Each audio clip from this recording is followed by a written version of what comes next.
AP CM Chandrababu మరోసారి ప్రజలకు Amaravati graphics చూపించబోతున్నారా? ప్రజల్ని మభ్యపెడుతూ పాలన సాగించాలని అనుకుంటున్నారా? విభజిత ఆంధ్రప్రదేశ్కు రెండోసారి సీఎం అయిన చంద్రబాబు అమరావతిని రాజధానిగా చేయాలని డిసైడ్ అయ్యారు. అయితే రాజధాని అభివృద్ధికి ఏం చేయబోతున్నారు అనే దానిపై, నిధులు ఎలా సమీకరించబోతున్నారు అనే దానిపై విషయాలను ఇంతవరకు క్లారిటీ ఇవ్వలేదు. ఎంతసేపు వైఎస్ జగన్ పాలనను విమర్శించడానికే తన కాలాన్నంతా ఉపయోగించుకుంటున్నారు. అబద్ధాలతో కూడిన అమరావతి శ్వేతపత్రంపై కేఎస్ఆర్ విశ్లేషణ చూద్దాం. ఆంధ్రప్రదేశ్ను మళ్లీ అబద్ధాల మబ్బులు కమ్ముకుంటున్నాయి. అమరావతి పేరుతో అందమైన గ్రాఫిక్స్ చూపించి ప్రజలను మభ్యపెట్టడానికి సన్నాహాలు సాగుతున్నట్లుగా కనిపిస్తుంది. అమరావతి అంటూ పాత పాటే పాడి ఆంధ్రప్రదేశ్ను మరోసారి ముంచుతారా అన్న సందేహం వస్తోంది. అమరావతి ప్రాంతంలో రాజధాని భవనాలు నిర్మించడానికి ఎవరికి అభ్యంతరం లేదు. ప్రజలను ఊహల్లో ముంచెత్తుతూ గాలిమేడలు కట్టేస్తారా అన్న భయం కలుగుతోంది. ముఖ్యమంత్రి చంద్రబాబు నాయుడు ప్రకటించిన అమరావతి శ్వేతపత్రం చూస్తే అత్యధిక భాగం అసత్యాలు, అర్ధసత్యాలే కనిపిస్తాయి. గత వైసీపీ ప్రభుత్వం పలానా పనులు చేసుకుంటే బాగుండేదని చెబితే మర్యాదగా ఉండేది. తాను వచ్చే 5 ఏళ్లలో ఏం చేస్తానో చెప్పి ఉంటే పద్ధతిగా ఉండేది. కానీ చంద్రబాబు యథావిధిగా విధ్వంసపు భాష వాడారు. అక్రమంగా ప్రభుత్వమే నిర్మించిన ప్రజావేదికను తొలగిస్తే అది విధ్వంసం అట. టీడీపీ అధికారంలోకి వచ్చిన వెంటనే వైసీపీ కేంద్ర కార్యాలయాన్ని కూల్చితే, వందలాది వైసీపీ నేతల అభిమానుల ఇళ్లను నాశనం చేస్తే, అనేక మందిపై దాడులు చేస్తే, గ్రామాల్లోని ప్రభుత్వ సచివాలయాల భవనాలను ధ్వంసం చేస్తే అదంతా గొప్ప నిర్మాణాత్మక కార్యక్రమం అని చంద్రబాబు కొత్త నిర్వచనం చెబుతున్నారు. శ్వేతపత్రంలో ఎక్కడా అమరావతిలో గత ప్రభుత్వం దర్యాప్తు చేయించిన కుంభకోణాల గురించి ప్రస్తావించకపోవడం గమనార్హమే. ముఖ్యమంత్రి చంద్రబాబు నాయుడు అమరావతి మాత్రమే రాజధానిగా ఉండాలని అనుకున్నారు. తప్పు లేదు. దాన్ని ఏ విధంగా అభివృద్ధి చేయదలిచింది, అందుకు అవసరమయ్యే వ్యయం ఎంత, ఆ డబ్బు ఎలా సమకూర్చుకోవాలని భావిస్తున్నది? గతంలో మాదిరి నవనగరాలు ఇక్కడే నిర్మిస్తామని చెబుతున్నారా? ఏపీ ప్రజలందరి నుంచి వచ్చే పనుల ఆదాయం అంతా అమరావతిలోనే పెట్టి కొన్ని భవంతులను నిర్మించి ఇదే సింగపూర్ అని అనుకోండి అని చెబుతారా? ఇలా అనేక సంశయాలు ప్రజల్లో వస్తున్నాయి. వీటి మీద శ్వేతపత్రంలో వివరణ ఇచ్చి ఉంటే ప్రజలకు క్లారిటీ వచ్చేది. కానీ ఎవరికీ ఏమీ అర్థం కాని రీతిలో అసలు ఏం చేస్తారో చెప్పకుండా మాజీ సీఎం జగన్ను తిట్టడానికి మాత్రమే ఈ శ్వేతపత్రాల తంతు నడుపుతున్నట్లుగా స్పష్టంగా కనపడుతుంది. ఈసారి టీడీపీ, జనసేన, బీజేపీ కూటమి విజయం అమరావతి వల్ల మాత్రమే వచ్చింది కాదు. అలా అనుకుంటే అది భ్రమే అవుతుంది. వారి గెలుపునకు పలు ఇతర కారణాలున్నాయి.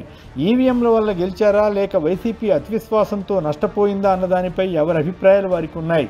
అమరావతి అంశం ఆధారంగా కృష్ణా, గుంటూరు జిల్లా ప్రజల్లో కొంత వ్యతిరేకత తీసుకురావడానికి టీడీపీ కూటమి ప్రయత్నించి ఉండవచ్చు. కానీ ఆ కారణంతోనే తాము రాష్ట్రమంతా గెలిచామని అనుకుని మళ్లీ రెచ్చిపోతే నష్టం వారికే జరుగుతుంది. 2014-19 మధ్య నడిచిన అమరావతి డ్రామా వల్ల టీడీపీపై రాష్ట్ర వ్యాప్తంగా వ్యతిరేకత వచ్చింది.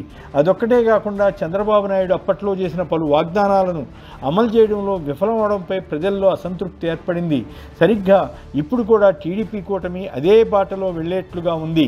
సూపర్ 6 పేరుతో చంద్రబాబు, జనసేన అధినేత పవన్ కళ్యాణ్ ఇచ్చిన హామీలు ఆకాశమే హద్దుగా ఉన్నాయి. అన్ని అబద్ధపు వాగ్దానాలు చేశారు. వాటిని నెరవేర్చితే గొప్ప విషయమే. కానీ అందుకు బహుశా 2-3 రాష్ట్రాల బడ్జెట్ అవసరం అవుతుంది. ఇప్పటికీ ఒక హామీ అమలుకు 7,000 కోట్లు అప్పు చేశారు. ఈ సంగతి పక్కన పెడితే అమరావతి కోసం గతంలోనే 1,000 కోట్ల అప్పులు చేశారు. అయినా అది ఒక రూపానికి రాలేదు. తాత్కాలిక ప్రాతిపదికన అసెంబ్లీ, సచివాలయం వంటి వాటిని నిర్మించారు. ఈ తరుణంలో ప్రభుత్వం మారింది. వైఎస్ జగన్ ప్రభుత్వం అమరావతి ప్రాంతంలో ఏదైనా చేద్దామని అనుకున్నా నిత్యం కోర్టు కేసులు వేసి అడుగు పడనివ్వలేదు. ఆయన ఈ ప్రాంతాన్ని శాసన రాజధాని చేద్దామని భావించారు. విశాఖను కార్యనిర్వాహక రాజధాని చేయడం ద్వారా అంతర్జాతీయ స్థాయిలో నగరానికి ఒక గుర్తింపు తీసుకురావాలని తలపోశారు. కర్నూలుకి ఇచ్చిన హామీ నెరవేర్చడానికి అక్కడ న్యాయ రాజధాని ఏర్పాటుకు సన్నద్ధమయ్యారు. కానీ టీడీపీ వీటన్నిటినీ గందరగోళం చేయడంలో విజయవంతమైంది. జగన్ ప్రభుత్వం అమరావతి ప్రాంతంలో ఒక కొత్త అసెంబ్లీ నిర్మించి ఉంటే ఎలా ఉండేదో, కానీ ఆ అవకాశమే ఇవ్వకుండా టీడీపీ నిత్యం ఒక వర్గం ప్రజలను రెచ్చగొడుతూ వచ్చింది. ఇక శ్వేతపత్రంలో ఇచ్చిన అంశాలను పరిశీలిస్తే చంద్రబాబు తన ఒరిజినల్ స్టైల్లో నిరాఘాటంగా వాస్తవాలు చెప్పినట్లు కనిపిస్తుంది. అవేమిటో చూద్దాం. విభజన జరిగి 10 ఏళ్లైనా రాజధాని నగరంలోని రాష్ట్రంగా ఏపీ మిగిలిపోయిందని ఆయన అన్నారు. అది ఎంతవరకు కరెక్టు? ఓటుకు నోటు కేసులో ఇరుక్కునే వరకు హైదరాబాద్ ఉమ్మడి రాజధానిగా 10 ఏళ్ళు ఉంటుందని ఆయన చెప్పేవారా? లేదా దాన్ని వదులుకుని ఎందుకు విజయవాడ వెళ్ళిపోయారు? ఆ తర్వాత రాజధాని పేరుతో ఎన్ని ఊహాగానాలు చేశారు? తత్ఫలితంగా వేలాది మంది నూజివీడు ప్రాంతంలో భూములు కొని ఎంత నష్టపోయారు? అవేమీ శ్వేతపత్రంలో కనిపించలేదే. రామోజీరావు కోరిక మేరకు అమరావతి పేరుతో రాజధాని ప్రకటన చేశారు కదా. సచివాలయం, అసెంబ్లీ మొదలైన వాటిని అక్కడే తాత్కాలికమైన వాటినైనా నిర్మించారు కదా. ఆ తర్వాత జగన్ కూడా అక్కడ పాలన చేశారు కదా. ఆయన తలపెట్టిన 3 రాజధానుల బిల్లును ఉపసంహరించుకున్నారు కదా. అలాంటప్పుడు అమరావతి రాజధాని కాకుండా ఎలా పోతుంది? రాజధాని లేదని చెప్పడం పచ్చి అబద్ధం అన్న సంగతి రుజువవుతోంది కదా. ఉపాధి కల్పించే నగరం లేక యువత వలసపోతున్నారట. ఎంత పెద్ద నగరం కట్టినా ఎవరి అవకాశాలను బట్టి వారు వలస వెళుతుంటారు. మరి అంత గొప్ప దార్శనికుడు అయితే 5 కోట్ల జనాభా ఉన్న కోస్తా రాయలసీమల్లో ఎందుకు పరిశ్రమలను చంద్రబాబు తన 14 ఏళ్ల సీఎం పదవీ కాలంలో తేలేకపోయారు? విశాఖ అయితే సత్వరమే ఉపాధి కేంద్రం అవుతుందనే కదా జగన్ దానికి ప్రాముఖ్యత ఇచ్చింది. పోర్టులు మొదలైన వాటిని నిర్మించడం ఆరంభించింది. సింగపూర్ కన్సార్టియంకు చంద్రబాబు 1000 కోట్ల రాయితీలు ఇచ్చింది. అక్కడ ఏమైనా పరిశ్రమల ఏర్పాటు కోసమా, లేక రియల్ ఎస్టేట్ వెంచర్ కోసమా? మొత్తం అమరావతిని ఒక రియల్ ఎస్టేట్ ప్రాజెక్టుగా మార్చింది చంద్రబాబా కాదా? అభివృద్ధి అంటే రియల్ ఎస్టేటేనా?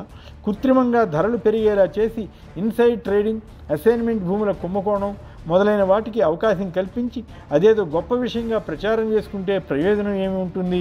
50,000 కోట్ల రూపాయలు ఖర్చు పెట్టేలా తన గత టర్మ్లో ప్రణాళికలు రూపొందించామని చంద్రబాబు అన్నారు. ప్రణాళిక సరే, ఆ డబ్బు ఎందుకు సమకూర్చుకోలేకపోయారు? 2014 నాటికే ఒక దశ నిర్మాణం పూర్తయిపోతుందని అప్పట్లో గాలి మాటలు చెప్పారా లేదా? మరి ఎందుకు 10% కూడా చేయలేకపోయారు? తాజాగా అమరావతి నిర్మాణానికి ఎన్ని లక్షల కోట్లు ఖర్చు అవుతుందన్న అంచనా గురించి, ఆ మొత్తం ఎక్కడి నుంచి తెచ్చేది చెప్పకుండా కథలు వినిపించి జనాన్ని మభ్యపెట్టడమే లక్ష్యంగా చంద్రబాబు ప్రభుత్వం పనిచేస్తోందా? ఇకపై ఇలాంటి ఎన్ని అబద్ధాలు వినవలసి ఉంటుందో.